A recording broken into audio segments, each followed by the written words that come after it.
that amount. तो मुझे ये नहीं समझ रहा है कि मैं deposit पे कर रही हूँ या rent पे कर रही हूँ, समझ नहीं आ रहा है. I don't think I'm gonna make it. I think I'm gonna pass out. No hands. No hands. That's how you know that Fozzie's been climbing caves for a while. No hands. It's pretty powerful in there, if I'm being honest with you. Oh.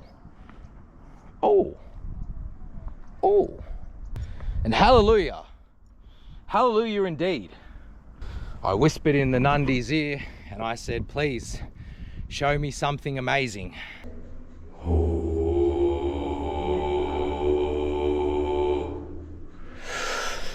Chills.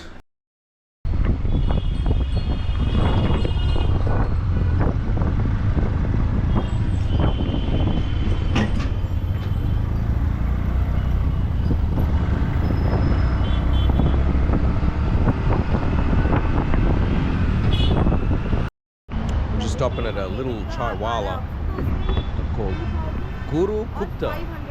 Fast food. Having some rusk with some It is asking me chai. to pay that amount. तो मुझे ये नहीं समझ रहा है कि मैं deposit पे कर रही हूँ या rent पे कर रही हूँ, समझ नहीं आ रहा है. वहाँ पे अच्छे से लिखा नहीं. The driver's just filling up the rickshaw with a little bit of the CNG. 7, नहीं, a week. So we'll keep making our way shortly, guys. We'll be there soon, I promise.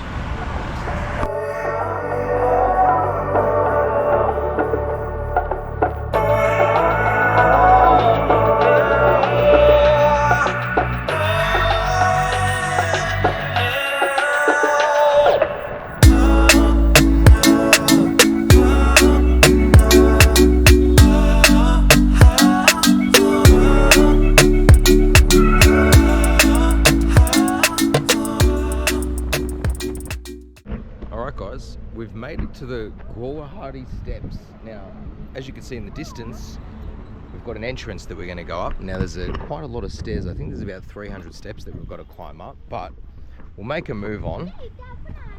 It's quite a rural area. I said it's about 30 kilometers, 30 kilometers outside of Pune. I'm not sure if there's an entrance fee or anything like that, but yeah, I'll show you guys this gorgeous mountain range. It's stunning.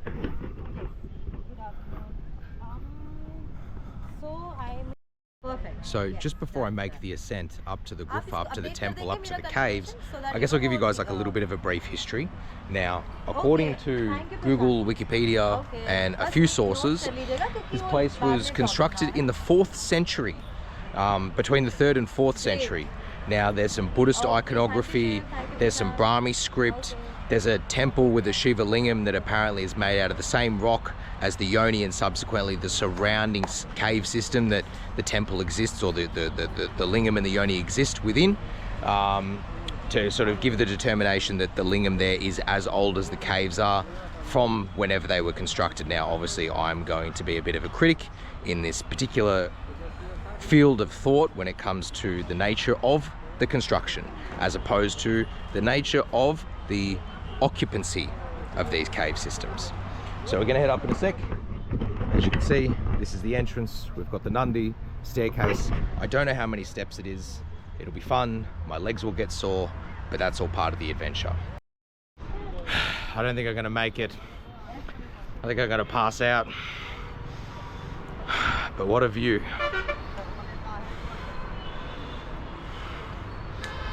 Oh, fuck.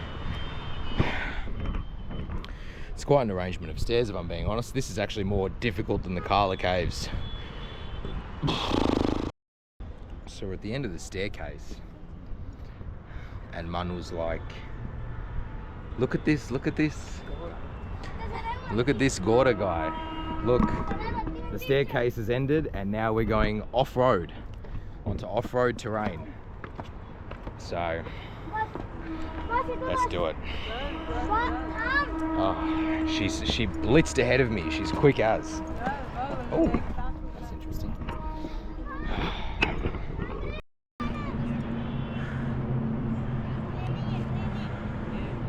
All right, make our way up there. I don't think we're that far away from the caves, but I'm already wrecked. I'm done. Anyway, I'll be with you guys soon. Okay.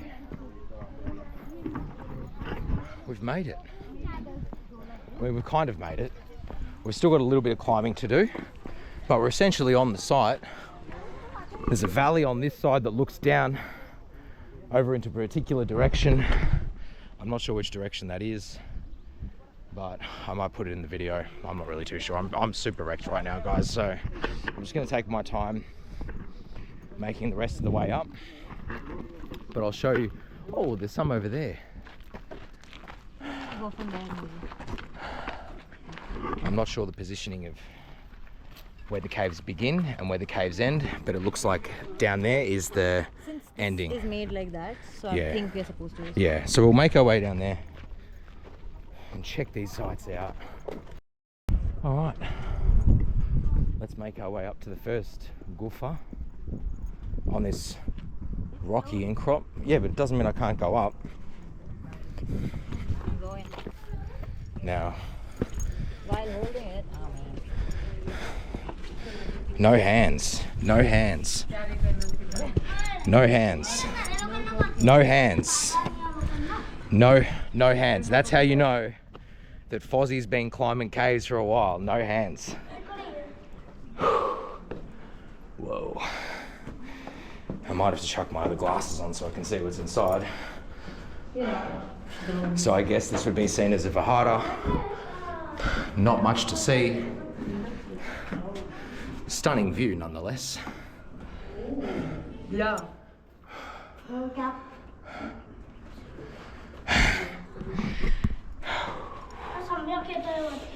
Whew, this is rough terrain. So,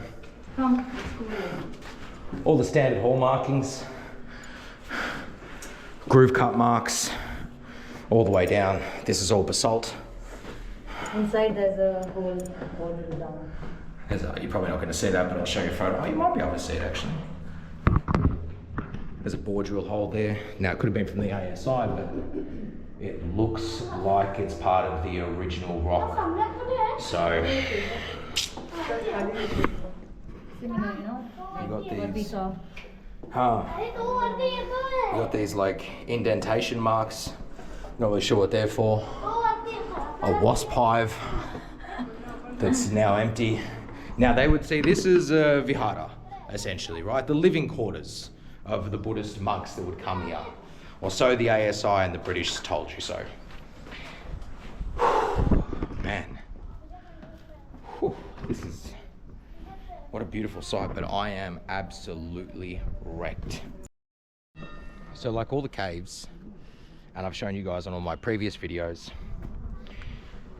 they've all got underground aquifers, and Ghorawadi is no different. So it looks pretty rancid. There's a lot of algae, kind of an oily substance on the surface, but if you can see on the walls there, this is indeed cut from the original site. So there's a marking there which kind of looks like an omega symbol, which is a bit interesting. I'll take a couple of photos, but yeah, so obviously whoever built this place had a good understanding of not just where to find water, but how to actually use rain harvesting systems as well. Yeah, very, very fascinating. Very, very fascinating. This is the Shiva Mandir, I believe. Now, I don't know if there's anything else on the other side, but we'll go in here, check this out, and then we will move on. Okay, so the Shiva Mandir is there. This is the outside section of the caves, or they would see them as viharas.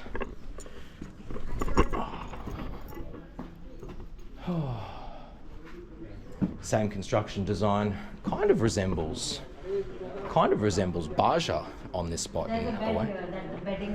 The viharas, huh? There's a rock cut plaque here. Oh shit, there is some that has, yeah, it's Brahmi. Wow.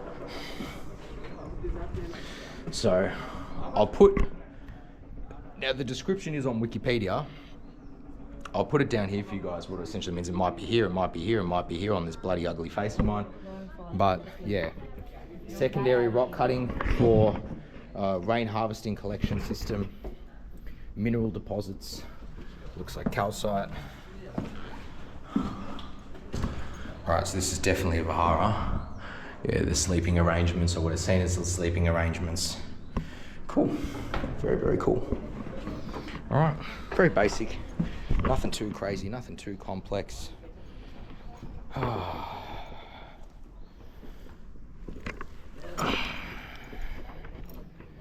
right, and like always, as I tell you guys, anytime you go into a mandir, always take off your shoes.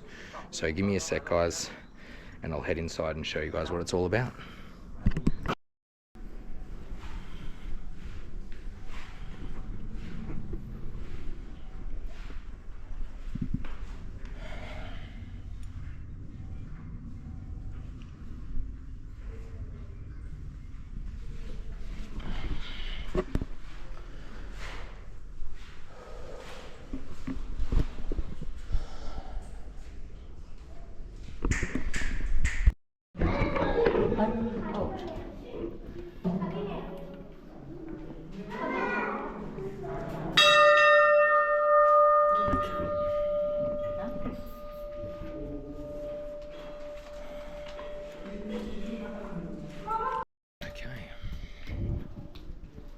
So I didn't do a lot of recording in there, guys. It's pretty powerful in there, if I'm being honest with you. Yeah, so the lingam and the yoni are cut from the surrounding rock.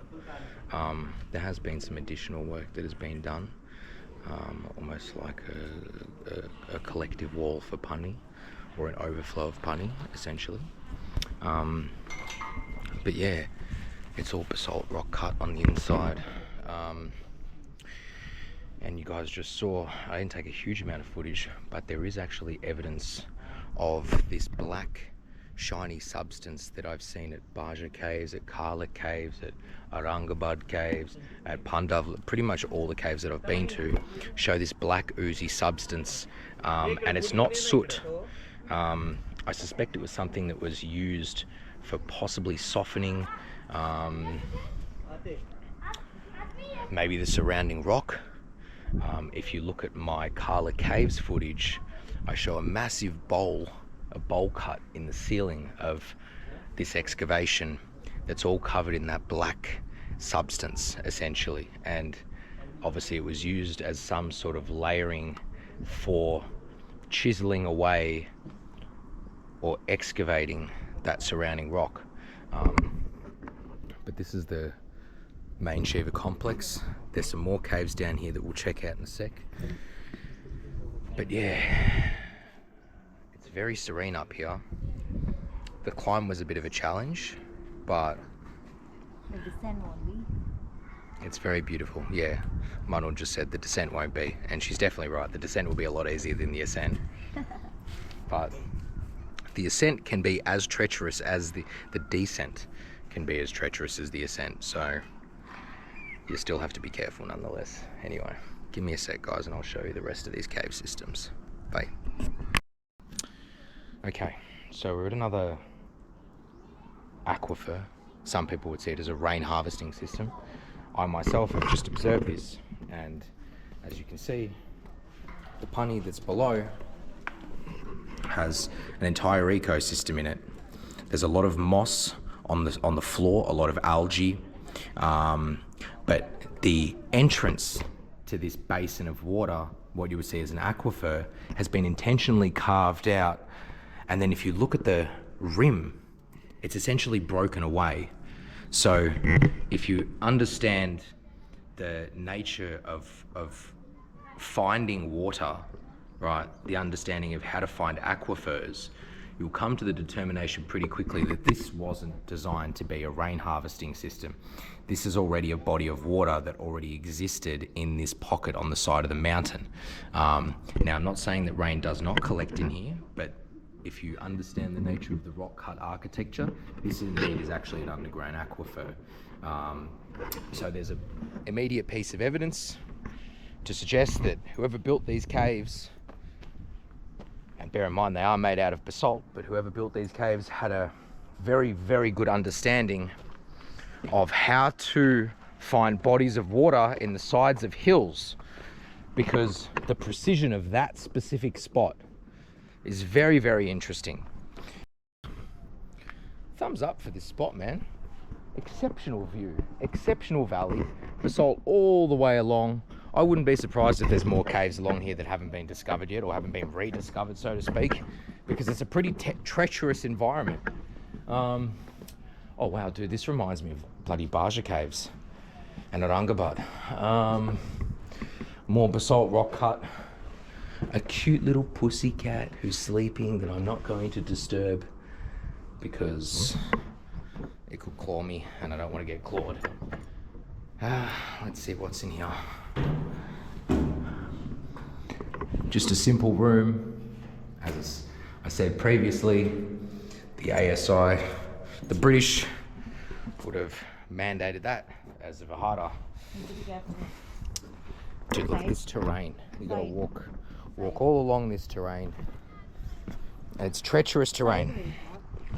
So as I said on the ascent, if anyone does plan on coming here, please make sure that you wear a very robust pair of shoes, pair of boots that have good grippage, because you're gonna need it. Oh.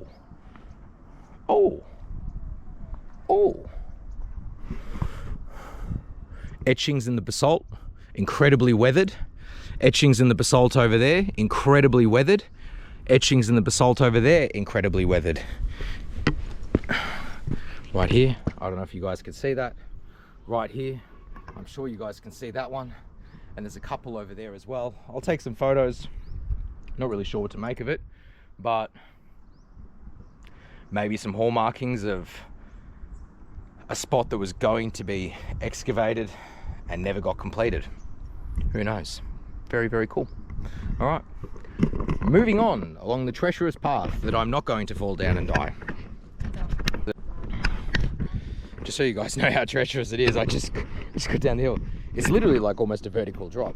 I mean, my foot, vertical drop. Not really vertical, but close to vertical. Whoa. Hey. Maybe. Don't you die on me on the side of this bloody hill. Sideways, please. Sideways. Manu's the climbing expert. She's like, look, you big buffalo. Hey. If you fall down the side of this mountain, I know you didn't call me that. If I fall down the side of this mountain and die, she's never gonna forgive me. So we're at another aquifer. Now this may indeed be something other than an aquifer. Not sure if you guys can see this, but there's actually a staircase.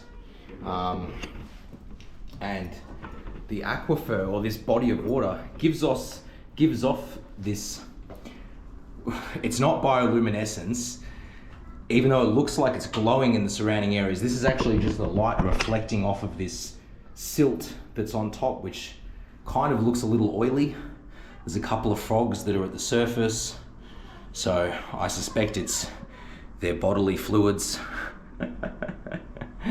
But there's definitely something under the water because there is a staircase. I don't know how far this goes down, admittedly.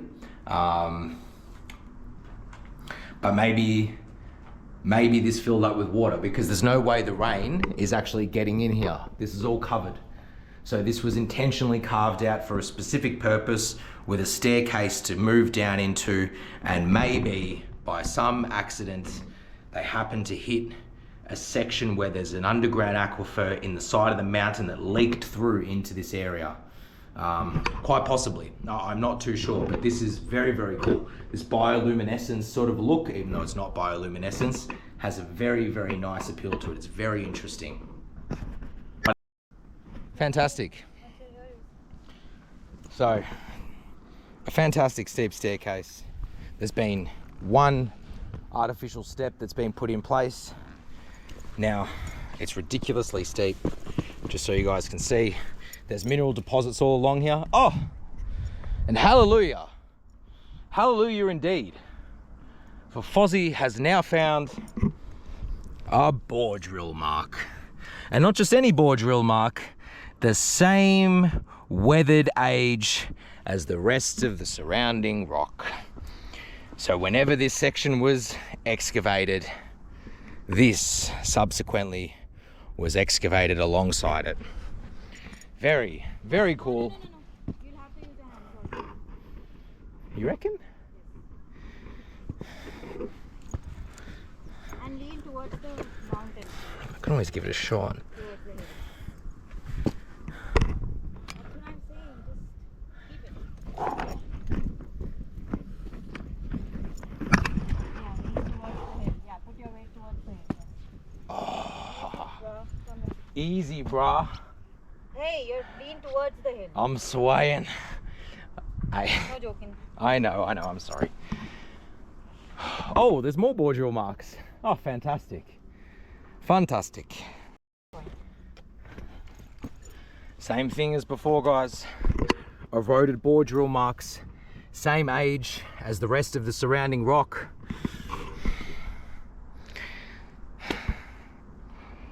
Same builders. Same builders is all I'm saying. Oh, new boar drill marks. Much smaller and finite. I've never seen these before. Whoa. Whoa. Whoa. Whoa.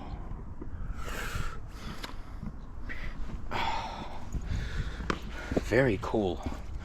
Very, very cool. I whispered in the Nandi's ear and I said, please show me something amazing. And Nandi did not disappoint. The Ghoradeshwar Gufa has not disappointed so far. Now, while the ascent was okay, the descent is going to be madness. More boar drill marks. Oh my God, they're everywhere. Oh wow.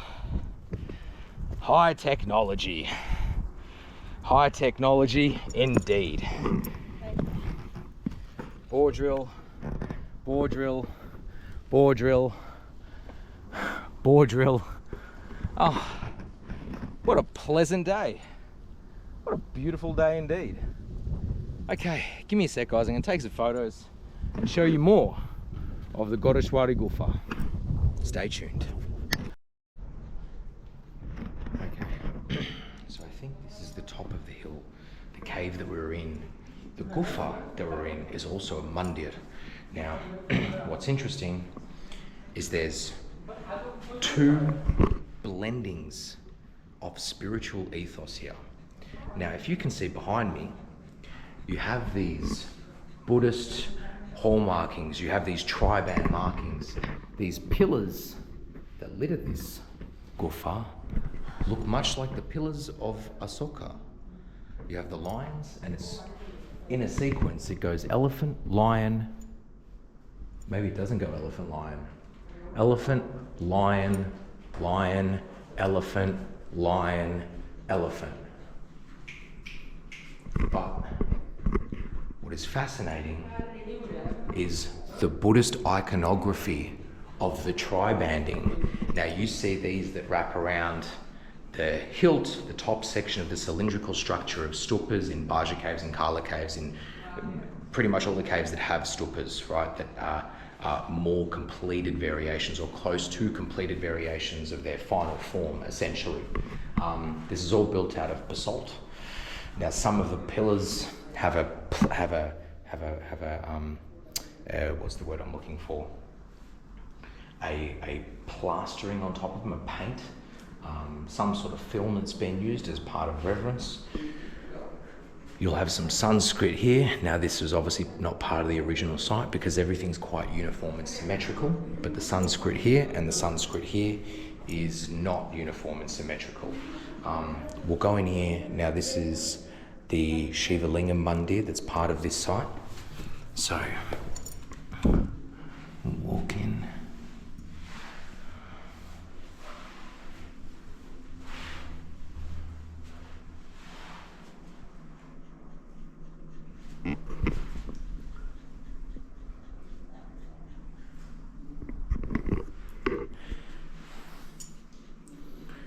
The lingam is probably part of the original site. There's quite a reverberation in this room, which is very, very interesting to me.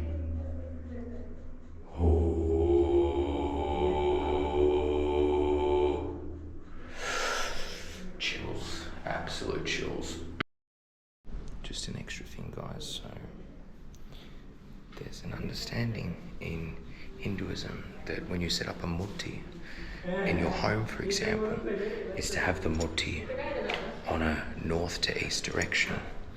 So the Shiva Lingam is perfectly northeast, which is very cool, very cool. All right, so we're going to head out to the next section of caves, which will ultimately lead us to the exit of the site. Now, you'll see some hole marks. These are just on the outside of this gufa that we've just been into, this mandir. But what I found very interesting here, not only is there an incredibly old basalt nandi and an incredibly old basalt carving with the feet upon it, but this, I've been to many gufas now, many caves, and I have not seen this once. Now, someone would say this would be the top section of a load-bearing pillar, but that is not the case with here, because there is actually a divot that runs along on these 4 quadrants out of this circular structure. So whatever's above is not actually going to be touching these external sections. So this was used for something else. I'm not sure what for, but who knows? More bore drill marks. More bore drill marks. Manu's gone to collect my glasses. Not my sunglasses, my regular glasses. I thought she collected them, but I think she just assumed as well that I would collect them because they're my glasses. Whew. Tell you what, guys, it's a friggin' scorcher. It is hot. So we've made it to the top, or I suspect we've made it to the top. I don't think there's any more caves here now. I think we've explored them all. It's been a blessed experience to come here. It's been a pilgrimage in many respects. I'll show you guys where we kind of started from.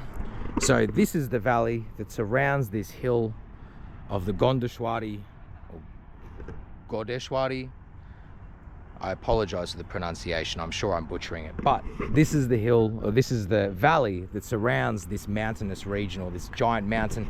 It would be seen as a hill for all intents and purposes, but essentially we started all the way down there, made our way up the hill, all the way around, down and around, and then up and around and up to this spot.